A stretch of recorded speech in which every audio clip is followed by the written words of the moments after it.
అందరికీ నమస్కారం.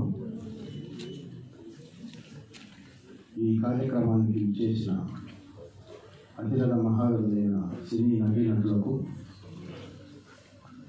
ఈ ప్రోగ్రాంని కవర్ చేస్తున్న ఎలక్ట్రానిక్ మీడియా అండ్ ప్రెస్ సోదరులందరికీ మా యూనిట్ తరఫున కృతజ్ఞతలు తెలియజేస్తున్నాం.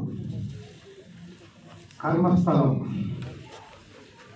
అనేది ఒక మనిషి జీవితానికి సంబంధించిన టైటిల్. కర్మ ఫలితం, కర్మస్థలం, పుట్టిన ప్రతి మనిషి గిట్టేసరికి వెళ్ళవలసిన ప్లేస్.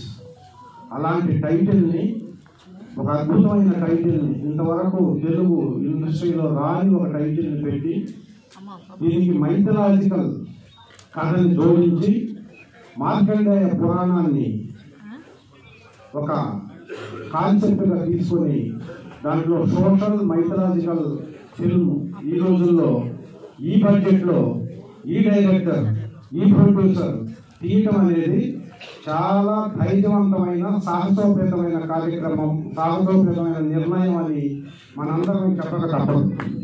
ఎందుకంటే డెబ్యూ డైరెక్టర్ తను నటిస్తూ, దర్శకత్వం చేస్తూ, దేశంలో ఉన్న నలుమూలల్లో ఉన్నటువంటి సాంకేతిక నిపుణులందరినీ ఈ సినిమాకి వాడుతూ, కేవలం తెలుగు ఇండస్ట్రీలో గత 15-20 సంవత్సరాలుగా ఉండి, టాలెంట్ ఉండి, చేయగలిగి ఇస్తే చేయగలిగిన ఆర్టిస్టులందరినీ గ్యాదర్ చేసి, క్యాప్చర్ చేసి, మాలాంటి ఎందరో తెలుగు ఆర్టిస్టులకి అద్భుతమైన అవకాశాన్ని ఇచ్చి వాళ్ళతో అత్యద్భుతంగా నటన చేయించుకుంటున్నటువంటి మా ఈ సినిమా డైరెక్టర్ రాజీ గారికి మనస్ఫూర్తిగా నేను అందరి తరఫున కృతజ్ఞతలు తెలియజేసుకుంటున్నాను. ఈ సందర్భంగా ఈ సినిమాని నిర్మించడం శ్రీనివాస్ గౌడ్ గారికి ఒక పెద్ద సాహసం.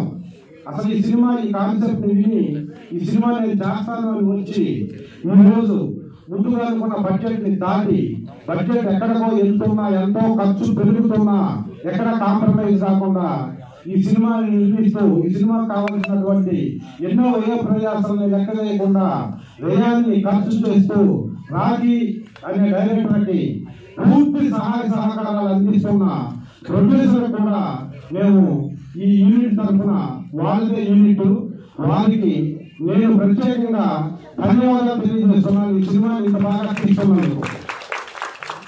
ఈ సినిమాలో నటనకి అవకాశం ఉండేటటువంటి ఒక అద్భుతమైన క్యారెక్టర్ని పిలిచి నాకు ఇచ్చి నాతో చేయించుకుంటున్నా. ఇంకా చేయాల్సింది ఉంది, ఈ సినిమా ఇంకా షూటింగ్ జరగాల్సింది ఉంది. ఈ సందర్భంగా సగం సినిమా అయిన తర్వాత ఆంధ్ర రాష్ట్రం, తెలంగాణ రాష్ట్రాల్లో ఉన్న తెలుగు సినీ ప్రేక్షకులకు, తెలుగు సినీ అభిమానులకు కర్మస్థలం అనే టైటిల్ని మీకు పరిచయం చేయాలనే ఉద్దేశంతో రాజకీయ సినీ ప్రముఖులు అందరితో అన్ని కార్యక్రమాలు చేస్తూ ఈ రోజు మొట్టమొదటిసారిగా కర్మస్థలాన్ని ముందుకు తీసుకొస్తున్నందుకు, ఈ సినిమా ఎప్పుడు ఎక్కడ ఎలా వచ్చినా, అంటే థియేటర్స్ లో వచ్చినా, ఓటీటీలో వచ్చినా, ఎప్పుడైనా మంచి సినిమా తెలుగు ఇండస్ట్రీలో వస్తే తెలుగు సినిమా చిన్న సినిమా పెద్ద సినిమా చూడకుండా నాటి నుంచి నేటి వరకు ఎప్పుడు వచ్చి మంచి సినిమా వచ్చినా ఆదరించేటటువంటి తెలుగు సినీ అభిమానులు అందరూ ఈ సినిమాని ఘన విజయం వైపు తీసుకెళ్తారని వచ్చినప్పుడు ఆశిస్తూ, ఆకాంక్షిస్తూ నాకు ఈ అవకాశం ఇచ్చినందుకు మనస్ఫూర్తిగా ఈ యూనిట్కి, డైరెక్టర్కి, ప్రొడ్యూసర్ గారికి, నా తోటి సహా నటీనటులు అందరికీ కృతజ్ఞతలు తెలియజేస్తూ సెలవు తీసుకున్నాను. జై హింద్.